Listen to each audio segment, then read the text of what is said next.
3 number रजी हसन, पटना उच्च न्यायालय। जी सर। प्रतिवादी जी, गुड मॉर्निंग सर। हाँ, गुड मॉर्निंग। आपका वीडियो ऑडियो नहीं आ रहा है सर का वीडियो भी विजिबल नहीं है, देखिए जरा।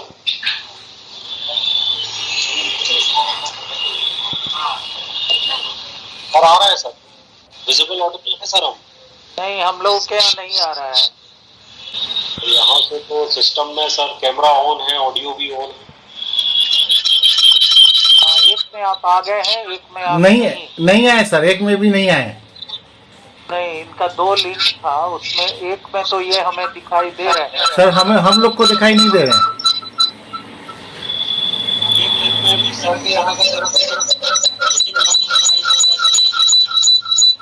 हाँ, अब आ गए। चलिए लिखिए। अपीलार्थी वीडियो लिंक के माध्यम से उपस्थित हैं, प्रतिवादी भी वीडियो लिंक के माध्यम से उपस्थित हैं। पैरा सी में 15-2-20 4-5-20।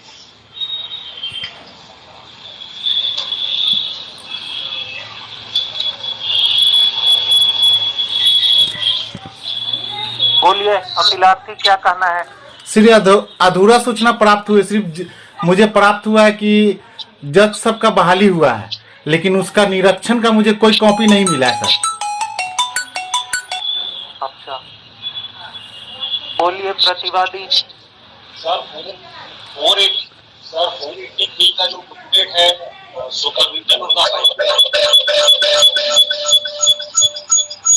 एप्लीकेशन ऑफ द मैजिस्ट्रेट और the number magistrate part of the section 483। एक मिनट रुकिए।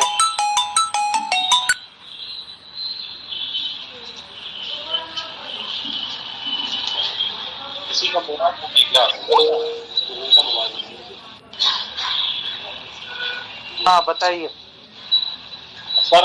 हमारे पार्ट पे सबमिशन ये था सर, जो सेक्शन 483 का मैंडेट है, it says every high court shall so exercise its superintendence over the courts of judicial magistrates, subordinate to it as to ensure that there is an expeditious and proper disposal of cases by such magistrate. So for the purpose of the expeditious disposal and proper disposal, those number of magistrates has been deputed by the Honorable High Court within the mandate of section 480. To an extent, we have already provided the information to the applicant. बोलिए अपीलार्थी, आपको क्या सूचना चाहिए? Sir सभी का निरीक्षण का मुझे नहीं प्राप्त हुआ है सर। सिर्फ मुझे जज साहब का बहाली का मुझे प्राप्त हुआ है सर। ये कुछ बोल रहे हैं कि इन्होंने आपको ये सूचित किया कि सेक्शन 483 जी सर के अंतर्गत लिखा है कि ये ड्यूटी है हाई कोर्ट का कि जुडिशियल मैजिस्ट्रेट्स के कोर्ट पर कंटिन्यूअस सुपरविजन रखा जाए, सिर्फ सुपरविजन केसेस का शीघ्र निपटारा हो सके। जी सर, तो सिर्फ सुपरविजन का नहीं है सर, उसमें तो सभी का सुपरविजन है ना सर। सुपरिंटेंडेंस लिखा है, कंटिन्यूअस सुपरिंटेंडेंस। रिपोर्ट होगा ऐसा जरूरी नहीं है। अगर डेप्यूटेशन ऑफ मैजिस्ट्रेट हो रहा है तो that is for the purpose of ensuring the compliance of section 483. It is not necessary that each and every case we have a report there. Section 483 it's और 14 मैजिस्ट्रेट्स का जो appointment इस duration में हुआ है, जो सीक किया गया है अपीलांट के द्वारा, that has been done in pursuance to the section 483. Necessarily report, in my humble opinion, sir, report is not necessary. That is a continuous process. It cannot be crept into a report. प्रतिवादी का यह कहना है कि दंड प्रक्रिया संहिता की धारा 483 के अंतर्गत सुपरिंटेंडेंस की बात अंकित है ताकि वादों का शीघ्रता से निष्पादन हो सके। इस सुपरिंटेंडेंस के लिए किसी प्रतिवेदन के दिए जाने की आवश्यकता नहीं है। अपितु वादों के शीघ्रता से निष्पादन के लिए 14 न्यायिक दंडाधिकारियों का पदस्थापन इसी धारा के अंतर्गत मुजफ्फरपुर में किया गया था। इसलिए उन्होंने प्रपत्र क में वांछित सूचनाएं प्रदान की है। अब बोलिए क्या कहना है अपीलार्थी को। सर कहने का मतलब मेरा ये है कि इस धारा के तहत पूरे न्यायालय का समीक्षा किया जाता है सर, और सभी देख रेख तो हाई कोर्ट करते हैं इस धारा के तहत।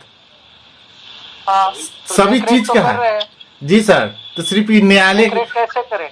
जी सर, नहीं, हाई कोर्ट देख रेख कैसे करेंगे? उन्हीं जा के नहीं ना करें। नहीं, समीक्षा हर एक साल होता है सर, हर एक साल समीक्षा होता है सर। नहीं तो कर ही रहे हो। समीक्षा होता है, वो कई सालों से केवल इसी तरीके से चल रहा है। वो फिजिकली जाना, ऑनरेबल कोर्ट के ऑनरेबल जजेस का भी टाइम उसमें एक्सपेंड होता है, तो इसलिए फिजिकली जाना, आप वही बात हम कह रहे हैं सर। कंटिन्यूअस सुपरिंटेंडेंस 483 के परव्यू में ही हो रहा है सर आप सर आर कुछ भी उसके अंदर जो होता है, जैसे अभी बहुत सा योजना बंद है, यानी चालू ही नहीं हुआ है। जैसे CCTNS वो चालू ही नहीं हुआ अभी तक। That is a part of policy matter. आप एक्चुअली 483 को आप केवल रिपोर्ट तक सीमित रख रहे हैं। ठीक है सर, चलिए कोई बात नहीं है, वो हम पूरा पढ़ लेते हैं तब मैं उसका पूरा जानूंगा। Thank you. हम सेक्शन 483 हम बेयर एक्ट सामने रख के ही बात कर रहे हैं। ठीक। और हम उसमें we are well prepared on that. इसका पूरा उल्लेख राज्य सूचना आयोग में कल जाके दे दूंगा। परसों डेट है हमारा, मैं जाऊंगा। तो पूरा उल्लेख पे आपको जो बोलना है अभी बोलिए ना, सामने में है प्रतिवादी। सर मेरे पास अभी किताब नहीं है अभी कहीं पर, हम इसलिए वजह से है। भाई ऐसा है जी सर, कि आप हमारे यहाँ देंगे तो हम क्या करेंगे, आपको प्रतिवादी को बताना ठीक है। ना, मैं हाई कोर्ट के मेल पर मैं भेज दूंगा, मेरे पास मेल है, मैं भेज दूंगा। आप भेज दीजिए, ठीक। जो आपको कहना है ये आपको समझा के जवाब दे देंगे। ठीक, thank you sir, thank you. ठीक है। Okay sir. अपीलार्थी से यह पूछा गया कि उन्हें प्रतिवादी द्वारा दिए गए उन तर्कों के संबंध में क्या कहना है। वे यह कहते हैं कि वे अपनी आपत्तियां प्रतिवादी को संसूचित कर देंगे। प्रतिवादी का यह भी कथन है कि अपीलार्थी ने दंड प्रक्रिया संहिता की धारा 483 के अंतर्गत जो भी सुपरिंटेंडेंस किया जा रहा है उसे किसी प्रतिवेदन से कंफ्यूज किया है, जबकि सुपरिंटेंडेंस ओवरऑल ढंग से किया जाता है।